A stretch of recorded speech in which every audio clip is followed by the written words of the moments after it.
Welcome to this week's video. This week we've combined weeks 16 and 17 because we have a lot going on for the next 2 weeks. So before going away, we had attended a sunrise ceremony for the opening of a new weaving space or raranga space at the Auckland Botanical Gardens, and it was wonderful to go be part of that.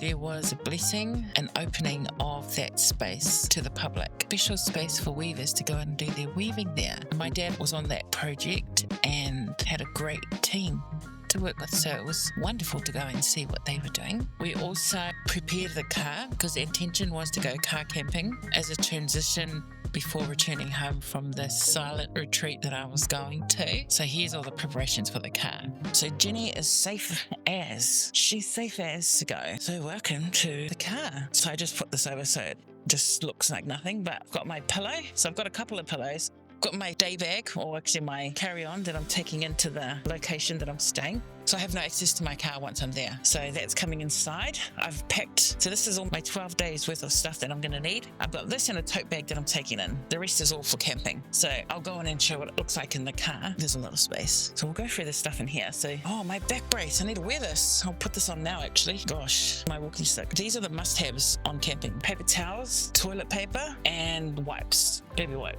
And also this. This is multi-purpose spray for cleaning. That's just vinegar, lemon vinegar. So this is pretty much just an easy grab bag, and I always carry vinegar because vinegar is so versatile. It's got a bowl to eat out of, my pots and pot and a pan. I still bought my jet boil just in case. Got my speaker, and what's in here? Filming stuff. I'll put the liner in here. And my SOS. Everything's contained. No loose stuff lying around. I've got my knife, and some chapstick is the most important. And that's all that's in here. Not to put the baby wipes on the side because I always have them slid in places, but many times that I've done that, it's dripped and it's not been a good thing. So that's just FYI. And I'll hang this off the end. This is my kitchen. It's just got my chopping board. So these are all the things that you need for cooking. And then on the other side is my scissors, chopping knife, cooking knife, and my utensils. So that's easy when I cook. I just need to pull that out. That's all I need. To prep food, everything edible is in the front of the car, and I turn the fairy lights on. It doesn't look like much in the day, but in the night, it's really bright. I don't know if you can see it. So I just stapled those to the roof. I'll climb in so you know what it looks like when I'm in there. There's actually a lot of space. I prefer to sleep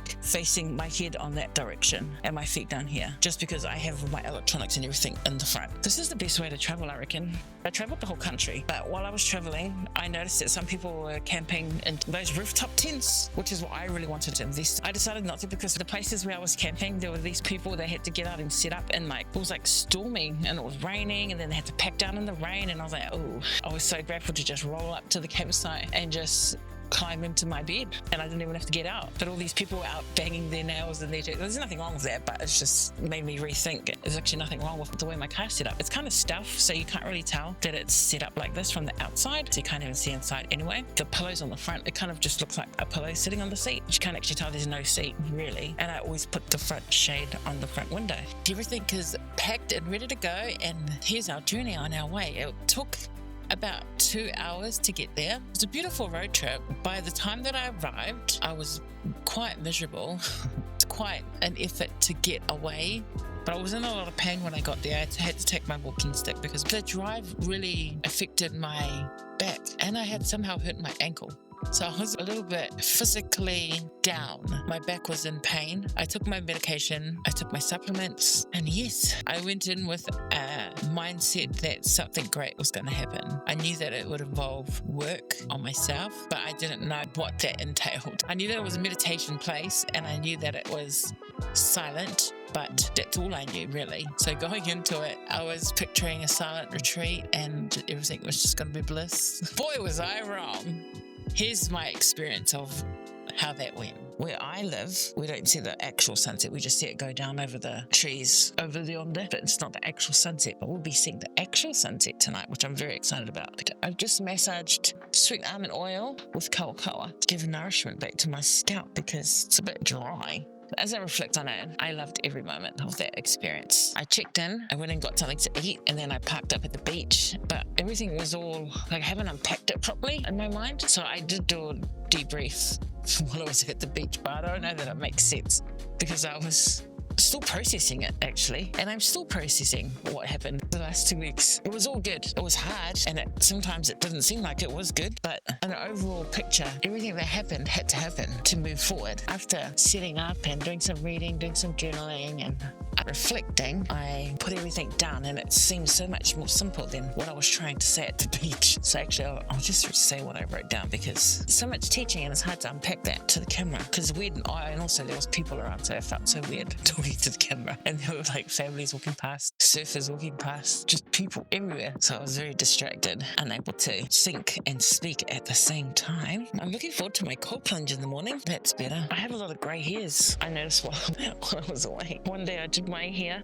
I washed it and I was brushing it in the mirror. I was like, oh my gosh, I got so much white hair. Wisdom. That's called wisdom. Lovely. There we go. More presentable. I feel good. All moisturized, revitalized. Is it drinkable? Oh no, too hot. Can tell from the steam. It's very hot. Put in here to steam off. Oh, my back. Anyway, this is what I wrote down. I absolutely cherish my experience with Vipassana Meditation Centre. The preparation, the process, the people, the teaching, the technique, the food, the rules, the meaning, etc., etc. So much packed into 10 days.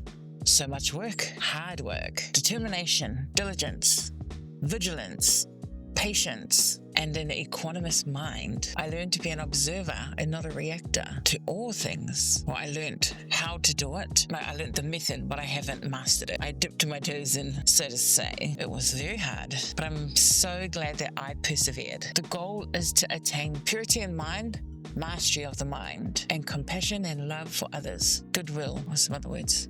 Goodwill, well wishes, and something that he said at the end of every day was, may all beings be happy, what I thought was really cool. Also, when giving services, to give without the expectation of getting something in return. It's the law of nature.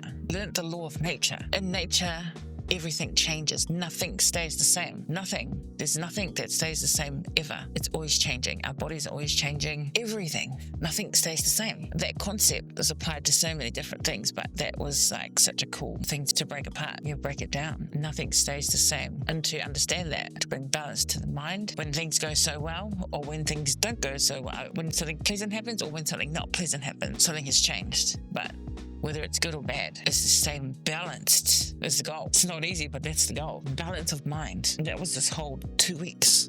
Learning about keeping the mind balanced. I put the sun upside down. What's going on? It's getting a bit chilly. The sun is slowly going in that direction. I mean, the trees are casting more and more. Being in tune with nature. Keeping the law of nature. Not trying to change it, but just observe it.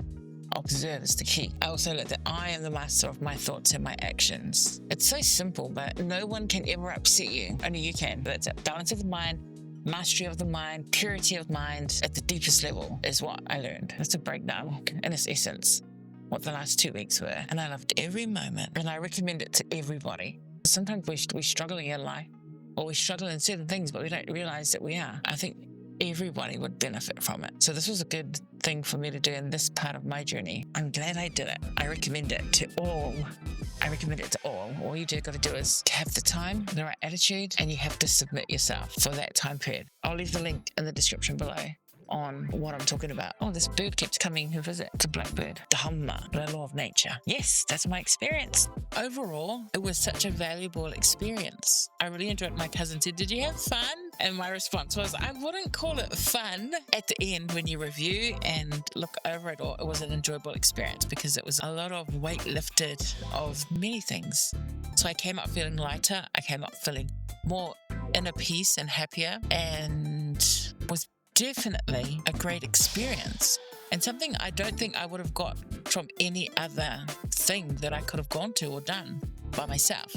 The environment that you're in, like you have to experience everything being in that environment, because everything is structured and it's all well planned for you to get the most benefit that you can get in going into something like that.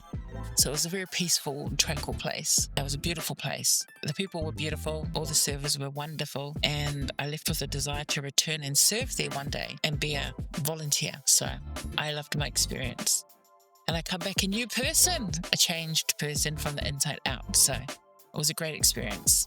And I would highly recommend it for anybody to give it a go. I mean, it's at cost to you is bare minimum. It's a definite worthwhile investment that you can put into yourself. And I would encourage anybody to do it. It's available around the whole world.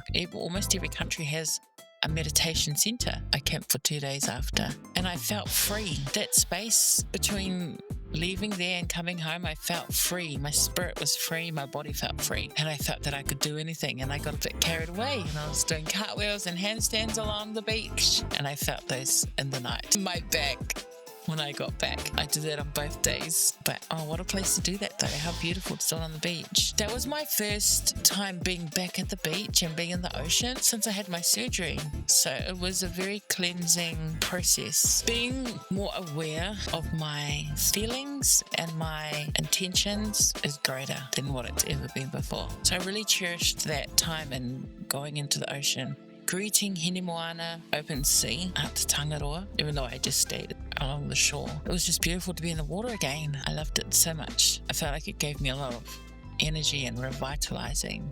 I felt the Modi that was there. So yes, I enjoyed my swim. Totally enjoyed my cleanse in the ocean, to reconnect with the ocean. The ngahere, or the bush. Not only the ngahere, but all the creatures that live in there, within the bush and the outskirts of the bush, and the grass, the birds, the insects, Dhamma, the law of nature. So it was bringing back to, reconnecting with nature at its essence. That was a big highlight. There were many highlights. I wouldn't call it a retreat. I'll call it a meditation centre. So I'll link that in the description below, so you can go and check that out if it's something that you're interested in giving a go. And it's only 10 days. You're giving it a true trial to the technique. I fully submitted for those 10 days. If you can submit for 10 days of your life to invest in mastering the mind, because when you master the mind, your actions and everything else has that flow-on effect. So have a look and see what you think for yourself. Progress for the past 2 weeks of being away was amazing. I wasn't too sure if I was going to lose weight or gain weight because it was a high carb food that we were eating. Although it was high carb, dinner was just a piece of fruit. I've tried to adapt that coming home. There was no exercise. 118 I was when I went in. My weight was 115.1, so I lost 3 kilos coming out of there. And even when I came out, I had a celebratory meal as a reward and as a celebration to completing those 10 days, because it was really hard. When things are harder to get, it makes it more enjoyable at the end. So I thought I deserved a nice meal as my last meal of the day, and it was pretty good because I ate it before 12. That's all I ate for the rest of the day. Yes, so that's the measurement for this week. I'm looking forward to the week ahead. My goal is to continue the structure and schedule that I have done since being there. So starting today at 4:30 a.m. When I was in, the gong goes off at 4 a.m. So I've just shifted that to 4:30, being home. Get ready for the day, fix my bed, and then start meditation by 5 and do an hour, 5 till 6 every morning. Same in the evening. Also, I'm going to continue the 2 meals a day, breakfast and lunch. And if I get hungry in the afternoon, or if I have something on in the evening that just requires more energy, then I'll have a piece of fruit or something light to get me through. So I'm looking forward to this week coming. And if you're still here, thank you for following the journey. If you have any questions, let me know. Everybody had different experiences. Everyone's on different journeys. So next week, I'll share how I got on in trying to stick to this new routine, being at home. And I'll see you in the next video. Thanks for joining. Don't forget to like and subscribe. And don't forget to do something that gives you a sense of thriving today. I'll see you next time. Bye.